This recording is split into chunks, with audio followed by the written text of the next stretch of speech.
Michael, you've just completed 3 years as our senior commercial officer in Tel Aviv, Israel. Can you tell us what changes you've seen from the time you arrived until the time you left just a few days ago? Unfortunately, when I arrived, it was the 1 year into the current intifada, so the security situation has calmed in recent years, but it's still there. And it was also, about the same time I arrived, was when the high-tech bubble burst. So that had an impact on the Israeli economy because it is such a high-tech economy and it's tied to the global high-tech industry. But starting in 2003, a recovery occurred in the Israeli economy, pretty much the same way as it has a high-tech economy throughout the world.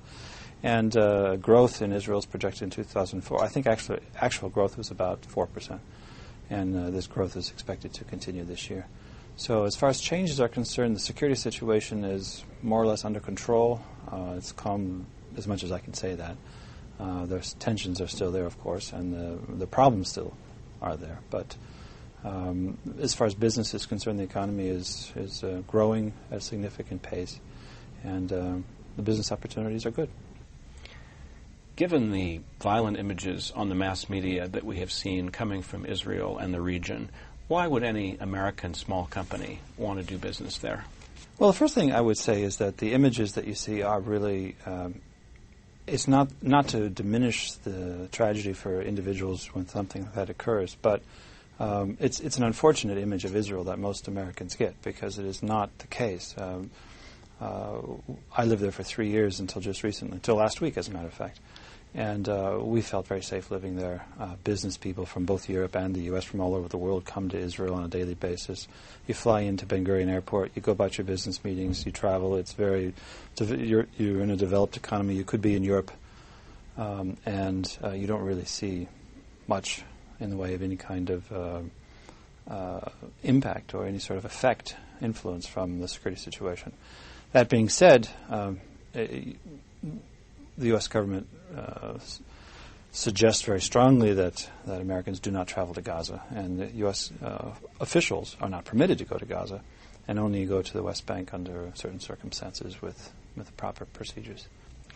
Have you seen any changes in terms of the number of U.S. companies coming and the type of companies in the 3 years that you've been there? There are great opportunities in Israel. It's interesting that for a relatively small country of only 6.8 million people, it is our 19th largest export market.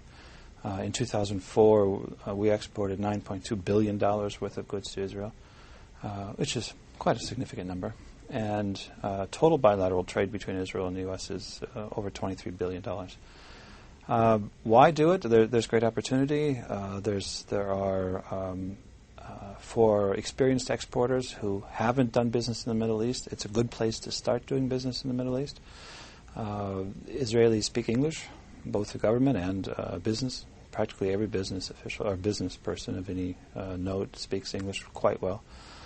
The business environment is pretty much similar to the American environment. The same kind of rules are observed. Israelis are very familiar with Americans, with American products. They like American products. The average Israeli consumer is keen on buying American goods. And Israelis have cultural and family ties to the U.S. They travel here. I think last year something like 400,000 Israelis traveled to the U.S., and for a small country that's a lot. They also study here. We have about 3,500 Israelis in American universities every year. And so the ties are great. And for an American company, it's if you're already exporting to Europe, for example, it's a logical next market.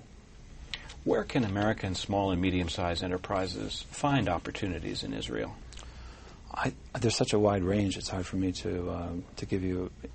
I wouldn't say there's any change. I think the kinds of companies that take advantage of opportunities there do so because they perhaps have had, I think most companies who are entering new markets perhaps have made a sale, and then they say there might be something there. Let's follow up, or they see some of our reporting that we've done about opportunities. We obviously report trade leads, and particularly in the infrastructure area, there's a lot of infrastructure development going on in the natural gas power generation, electrical power generation equipment, and some other good sectors. Medical equipment's another good sector. So we report on opportunities, and sometimes we'll have U.S. companies simply respond to those opportunities. And then they realize that it's a market they hadn't considered before, but there's opportunities, and they pursue it.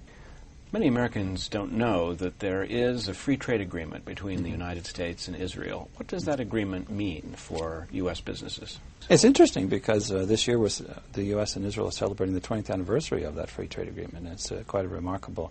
It was one of the very first ones that we did, and it means simply that American companies don't have to worry about paying tariffs, and it's a free market, and it's important. Now, there are export certification documentation requirements that people need to be aware about, but that information is available on the websites as well. But there is as a matter of fact, later in December of this year, there is a big event planned in Tel Aviv to commemorate the 20th anniversary, and we would hope the U.S. companies would take advantage and come, and we'll arrange appointments for them with Israeli companies, and we're working with the American Chamber of Commerce in Israel. Are there any non-tariff barriers that exist in Israel, and if so, what are they? Well, there are some barriers to trade, but it depends on the product.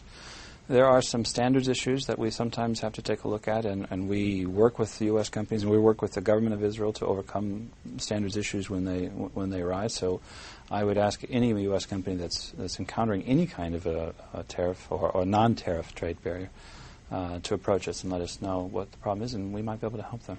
You also cover the Palestinian territories. What are the risks and opportunities of doing business there? Well, I have to say that there are limited opportunities. It's very unfortunate that the GDP in the territories in the Palestinian areas has declined through the years of the Intifada. It's very difficult for Palestinian businesses to move their goods because of the situation and the controls in the territories. The opportunities do exist. And we have helped American companies sell things ranging from medical equipment to hardwoods. There's a furniture industry, particularly in Bethlehem in the southern part of the West Bank. We have there's a great interest in the Palestinian markets in American furniture, domestic furniture, and maybe the best market for American products is in the processed food and food equipment sectors. And we have regularly do product displays and catalog shows in the Palestinian areas. And also, I might add that we also, when we're helping American companies enter the Palestinian territories, we combine the Arab-Israeli market in that, and so it's a bigger market that we're dealing with. There really is the Arab-Israeli population is out of 6.8 million people in Israel. 1 million of them are actually Arabs. And it's pretty much a different economy. And so we sort of lump together, if you will, for marketing purposes. And when we have an American company that we're helping them introduce them to the market, we do both markets at once. And also I would add that educational services is another very important market, both in Israel and West Bank, Gaza, and throughout the region, globally, if you will. It is something we've spent a lot of time on and with a lot of success. As part of our Access Eastern Mediterranean program, we are focusing also on educational services. And to come back to your point about your question about the Palestinian markets, there's a lot of Palestinians who come and study in the U.S., but it's a competitive market. The Europeans are attracting students from these same regions, and they're competing for these students. And so we are helping American foreign student recruiters to sell their schools, sell their programs in the region. A lot of U.S. businesses are apprehensive and resistant to doing business in the Middle East. Is there a counter-argument to the case that Americans shouldn't do there, that it's too risky, too dangerous? Well, I would have to say that at the moment, it is not really possible. It isn't really done to use Israel as a base to enter the regional market. Israel is one market within the region, though. And the way we approach it as the commercial service regionally is through our Access Eastern Mediterranean program. We offer a one-stop program for American companies who can sign up for the Access Eastern Mediterranean program and receive trade leads from 7 countries in the region simultaneously. We're talking about Turkey, Israel, Lebanon, Jordan, Egypt, Morocco, and West Bank, Gaza, and Israel. And we have combined to provide this unique service for U.S. companies. This is a population of 190 million when you can put them all together, and focusing on ICT, healthcare, medical equipment, franchising opportunities, computers, information technology I mentioned, and automotive, aftermarket products, building materials. And so companies, exporters who, I would say, even through SMEs, if they are exporting successfully somewhere already, then I think they should take a look at this program. If they've not, even if they've perhaps made a few sales or are exporting to 1 or 2 of those countries, it's a good opportunity to expand their business. I wouldn't recommend the region, honestly, to somebody who has only exported, say, maybe infrequently to Canada or Mexico I wouldn't necessarily call them an experienced exporter, so I'm going off track here, but I think it's really, the Middle East isn't the place to start your exporting experience, but if you are exporting successfully elsewhere, then you should take a look at it through the AEM program, the Access Eastern Mediterranean program, if it fits your product line. It's a very multicultural region of the world. Are there rules of thumb that you've come to learn about doing business with Israelis, Israeli Arabs, and Palestinian Arabs? It's an interesting, yes, it is culturally different, although depending on what culture you're from here, you might find the culture in Israel not that dissimilar. It's informal. Ties and jackets are almost unheard of, even among the government officials. And you go to business meetings, you'll never see anybody wear a tie and jacket. It has largely to do with the weather. It's a warm climate. But it's also the Israeli mindset. It's the cultural thing. It's an informal environment. But Israelis are very industrious. Israel has the highest percentage of scientists among any nation. A lot of that has to do with the influx of immigration from the former Soviet Union in the last 15 years. About 1 million of the 6.8 million people in Israel speak Russian as the first language, which makes it an interesting mix. One of the things that strikes you as an American in Israel, that the U.S. is not the only melting pot in the world. Israel is a true melting pot of people from many cultures, and you feel that when you're there. You feel this really high energy mix of people with very high education and very, very productive and inventive. What kind of a team did you have in Israel? Can you give us a sense of what they were like and how they helped U.S. businesses? We have a terrific staff. It's just really top-notch, very experienced, and it's interesting too. They are a mixture.